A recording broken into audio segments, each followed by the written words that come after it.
एक समय की बात है। एक राज्य में एक प्रतापी राजा राज करता था।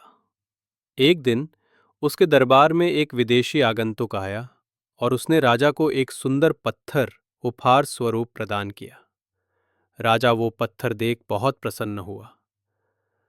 उसने उस पत्थर से भगवान विष्णु की प्रतिमा का निर्माण कर उसे राज्य के मंदिर में स्थापित करने का निर्णय लिया और प्रतिमा निर्माण का कार्य राज्य के महामंत्री को सौंप दिया।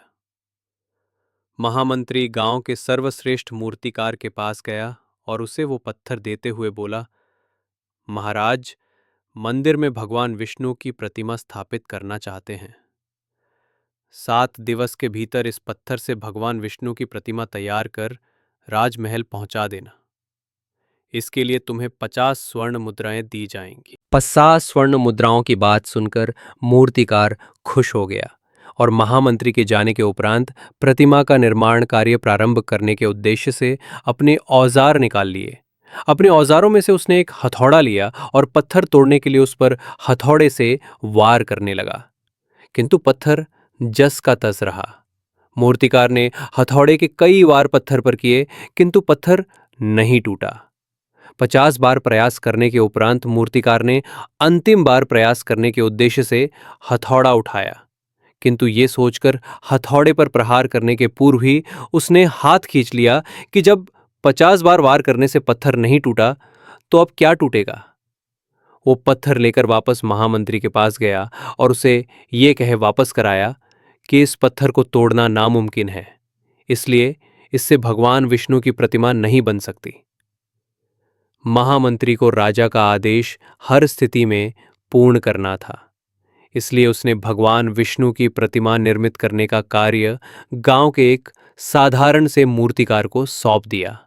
पत्थर लेकर मूर्तिकार ने महामंत्री के सामने ही उस पर हथौड़े से प्रहार किया और वो पत्थर एक बार में ही टूट गया। पत्थर टूटने के बाद मूर्तिकार प्रतिमा बनाने में जुट गया।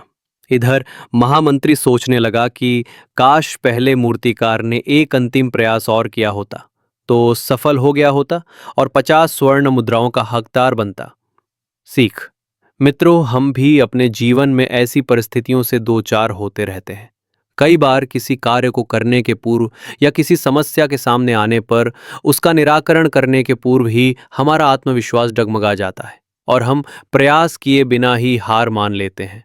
कई बार हम एक दो प्रयास में असफलता मिलने पर आगे प्रयास करना छोड़ देते हैं, जबकि हो सकता है कि कुछ प्रयास और करने पर कार्य पूर्ण हो जाता या समस्या का समाधान हो जाता।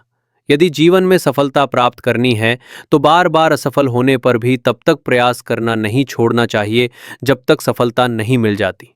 क्या पता जिस प्रयास को करने के पूर्व हम हाथ खींच ले वही हमारा अंतिम प्रयास हो और उसमें हमें कामयाबी प्राप्त हो जाए।